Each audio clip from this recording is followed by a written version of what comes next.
Bienvenidos nuevamente. Seguimos con nuestras clases de preparación para el sacramento de la confirmación. Estamos guiándonos de este texto y hoy nos propone conversar y conocer un poquito la palabra de Dios fortalece la fe. Nos estamos refiriendo, por supuesto, a la Sagrada Escritura. Vamos a entrar al tema y entonces vamos a poner y vamos a conocer qué es la Biblia. Dice, es el conjunto de libros que contienen la palabra de Dios. Un libro, pero no es solo un libro. Si vamos pasando las hojas y nos fijamos en el margen derecho superior, nos damos cuenta, dice Romanos y Juan, Mateo, Eclesiástico, Proverbios, Job, Zacarías, Jonás, Ezequiel, Jeremías, Isaías, Macabeos, etc. Cada uno de estos nombres es el nombre de un libro y ese conjunto de libros es la palabra de Dios que nos transmite sus enseñanzas, que es la Biblia, es el conjunto de libros que contienen la palabra de Dios. ¿Quién es el autor de la Biblia? Pues el autor de la Biblia vamos a dividir. El autor principal es Dios y el autor secundario, le llamamos agiógrafo, es el hombre. Cada uno pues tiene su función. Dios, el autor principal, inspira, mueve el interior del autor humano secundario, el agiógrafo, a escribir. Dios mueve, Dios inspira. Por otro lado, el autor humano, el agiógrafo, investiga, se da la tarea, busca, escribe, no como aquellas otras religiones donde pues el autor humano se perdía en el espacio y en un arrebato. No. Aquí conscientemente el autor humano pues busca, averigua, investiga, pone por escrito, ordena sus ideas y brinda el servicio de escribir.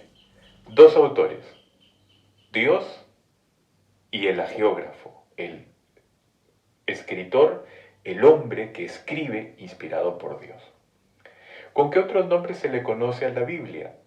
Sagrada Escritura, Palabra de Dios, Libros Santos, Sagradas Tradiciones, Libro Sagrado, Libro Inspirado. Todos estos son los nombres que le atribuimos a la Biblia. ¿Cuáles son las propiedades de la Biblia? Vamos a mencionar tres. La primera, unidad, entre el Antiguo Testamento y el Nuevo Testamento. Cuando nosotros miramos el Antiguo y el Nuevo Testamento, en un instante lo vamos a explicar, son como dos partes. El Antiguo Testamento nos cuenta la historia de la salvación que la descubrimos en el Nuevo. Tenemos una imagen del Cordero y entonces rapidito nosotros pensamos en la Pascua, aquella noche de liberación donde Dios mandó a los israelitas a comer el Cordero y con la sangre pintar los dinteles de sus puertas para que el ángel exterminador no mate a sus hijos. Y esa noche de liberación comían el Cordero como un sacrificio. Y no solamente eso, sino que sacrificaban un cordero cuando iban a dar el culto a Dios. Si nosotros pasamos ya al Nuevo Testamento, en esa unión, en esa unidad que hay entre Antiguo y Nuevo, descubrimos que incluso en la liturgia, el sacerdote antes de la comunión eleva la Sagrada Eucaristía diciendo Este es el Cordero de Dios. Es Jesús, el nuevo Cordero que da la nueva vida a las personas. Hay una unidad entre el Antiguo Testamento y el Nuevo Testamento. La inerrancia, que no contiene errores en lo que atañe a nuestra salvación. Efectivamente, cuando la Biblia nos enseña con verdad para nuestra salvación. Y entonces ahí nosotros podemos distinguir. ¿Qué le pasa a mi vida? Estoy lejos de Dios. Lee la Sagrada Escritura. Y te enseña con verdad el camino de la salvación.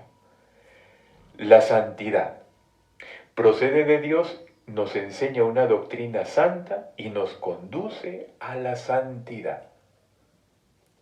Cuando nos encontramos nosotros como pecadores y cuando queremos nosotros descubrir y acercarnos a la misericordia de Dios, la Biblia nos cuenta, por ejemplo, esa parábola del hijo pródigo, donde el Padre Dios va a buscar al hijo que se ha ido, que lo ha matado en vida porque le ha pedido la herencia.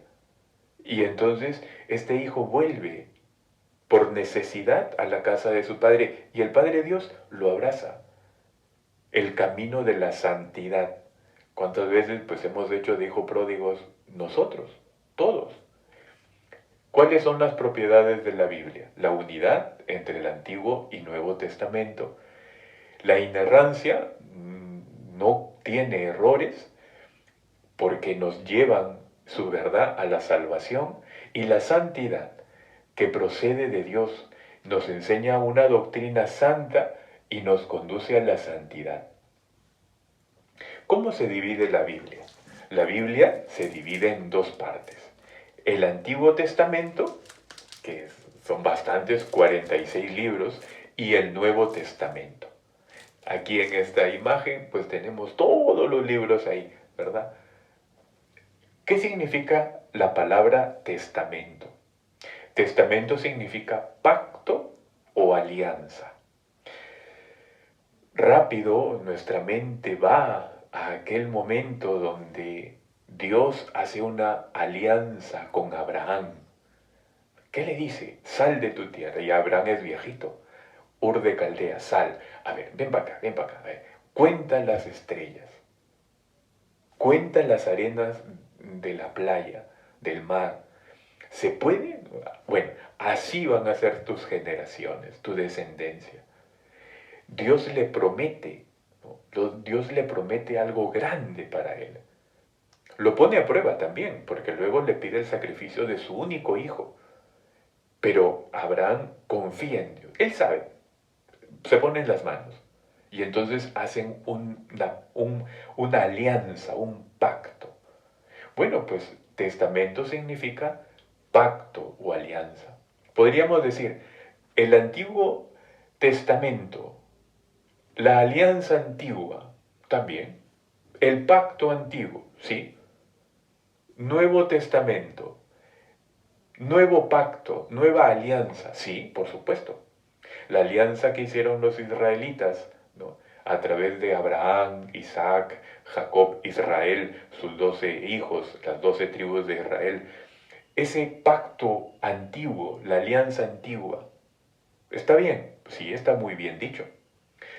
La nueva alianza con Jesús, porque Él es el Cordero. En Él, en su sangre, hacemos esa nueva alianza con Dios. El Nuevo Testamento, por supuesto que sí, así es. ¿De qué da testimonio el Antiguo Testamento? Los libros del Antiguo Testamento dan testimonio de toda la divina pedagogía del amor salvífico de Dios.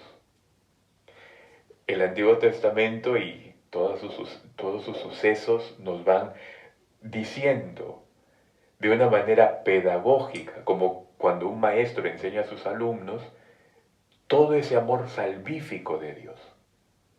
Dios que saca a su pueblo, Dios que cuida a su pueblo, que con una columna de nube pues le alumbra, ¿no? Que le da de beber de una piedra, no lo deja solo. El pueblo se porta mal, hace un becerro, uy, ya ve Dios, se enoja. ¿Y con qué amor Dios va guiando a su pueblo? ¿De qué da testimonio el Antiguo Testamento? De ese amor que Dios nos tiene contándonos la historia de la salvación. ¿Cuál es la importancia del Antiguo Testamento?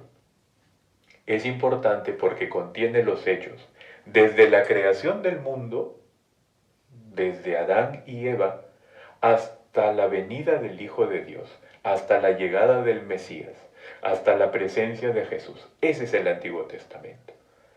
Su contenido central es el paso, la Pascua. ¿Se acuerdan cuando Moisés sale liberando a los israelitas? Pasan el Mar Rojo. Con qué gloria, con qué fortaleza Dios con una mano poderosa los libera. El paso del Mar Rojo, la Pascua, liberando al pueblo de la esclavitud de Egipto y sellando con él una alianza en la espera del Mesías. ¿Es importante el Antiguo Testamento? Sí. Es la antigua alianza entre Dios y su pueblo. ¿De qué da testimonio el Nuevo Testamento? Los evangelios son el corazón de todas las escrituras por ser el testimonio principal de la vida y doctrina de la palabra hecha carne de Jesús. Los evangelios fueron escritos, construidos desde un núcleo. ¿Cuál era ese núcleo? La pasión, muerte y resurrección de Jesús. Teniendo ese núcleo, avanzaron las apariciones de Jesús resucitado. Avanzaron escribiendo los milagros. Por eso vemos en los evangelios tantos milagros. Que cura a un ciego, levanta de su camilla un paralítico, cura a la hija de Jairo, la hemorroísa, una serie de milagros. Y también los evangelios nos entregan documentos de su infancia. ¿De qué da testimonio el Nuevo Testamento? De la vida, pasión y muerte de nuestro Señor Jesús. Y entonces es importante, es importantísimo, porque ahí nos enseña cómo vivió Jesús y eso lo encontramos en la Sagrada Escritura. ¿Qué es el Evangelio? Es todo lo que hizo y enseñó Jesús. Es decir, la buena noticia de la salvación. Evangelio, buena noticia. Entonces, cada vez que nosotros leemos la palabra de Dios, el Evangelio, en el Nuevo Testamento, estamos leyendo la buena noticia. Y uno dice, Padre, ¿y por qué es una buena noticia? Porque nos trae la salvación de Dios. 4 evangelios, Mateo, Marcos, Lucas. Los 3 se llaman los evangelios sinópticos, con óptico, mirada, con una sola mirada se descubre la estructura. Los 3 tienen la misma estructura. Como centro, la pasión, muerte y resurrección de Jesús, las apariciones del resucitado, los milagros de Jesús y la vida de la infancia. Así están construidos los evangelios. Mateo, Marcos y Lucas, la misma estructura. En cambio Juan, cuando ya escribió su evangelio hacia el final del siglo I, ya los 3 evangelios, Marcos, Mateo y Lucas, ya eran conocidos. Entonces Juan escribe de una manera distinta. Pero los 4 nos cuentan esa buena noticia de la vida, pasión, muerte y resurrección de Jesús. ¿Cuántas etapas se pueden distinguir en la formación de los evangelios? 3. La primera, vida y enseñanza de Jesús. Jesús llamó a sus apóstoles, los llamó para que estuvieran con Él. Estuvieron 3 años juntos, enseñándoles, educándoles, y a veces aprendían, a veces no tanto. Hace poquitos días en el Evangelio de la Misa, que Jesús iba a Jerusalén, pasaron por Samaria y entonces iban a entrar a alojarse en Samaria y no los dejaron entrar. Entonces los dos hermanos le dicen, oye, maestro, ¿quieres que mandemos bajar fuego del cielo que acabe con ellos? No saben cuál es su espíritu, los regaña Jesús. La enseñanza, y Él estuvo ahí con ellos. La vida y enseñanzas de Jesús. ¿Cuántas veces los adoctrinaría en el monte?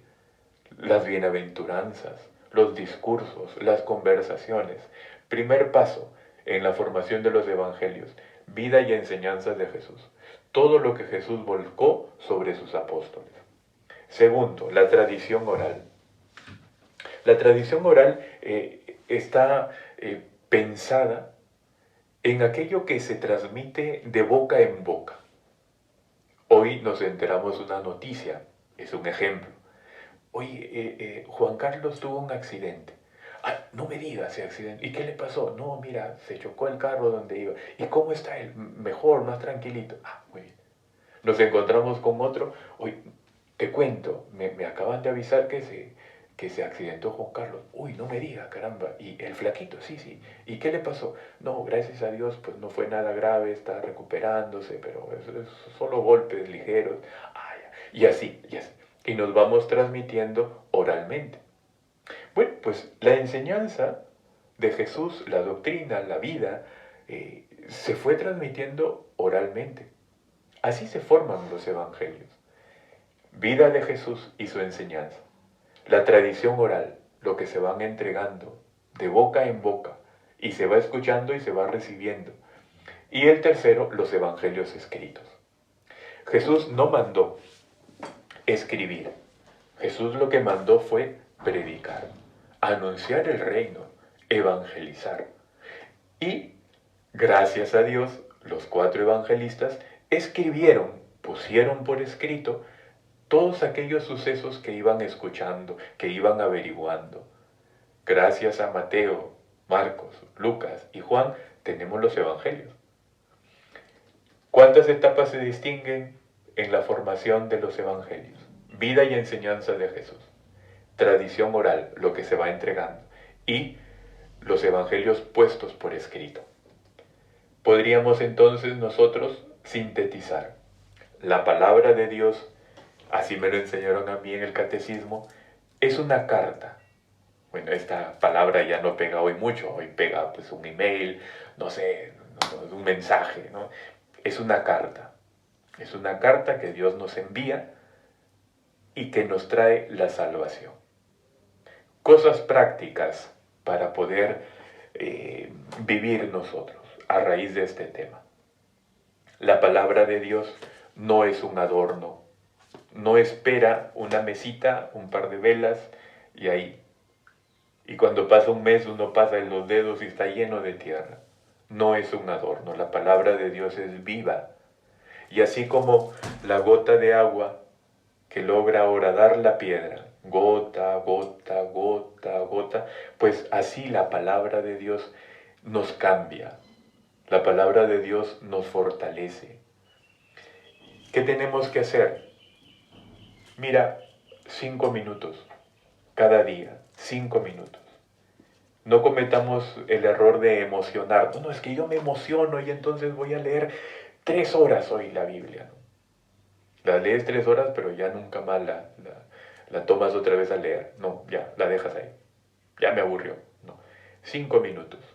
Pones una estampita, un papelito. 5 minutos aquí me quedé. Mañana 5 minutos, 5 minutos.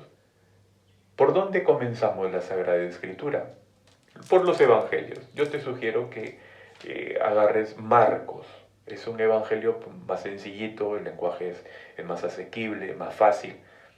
Terminas Marcos, Lucas, Juan, Mateo, Marcos, Lucas, Juan, acabas los hechos de los apóstoles, las cartas de San Pablo, y entonces nos ayuda mucho a vivir.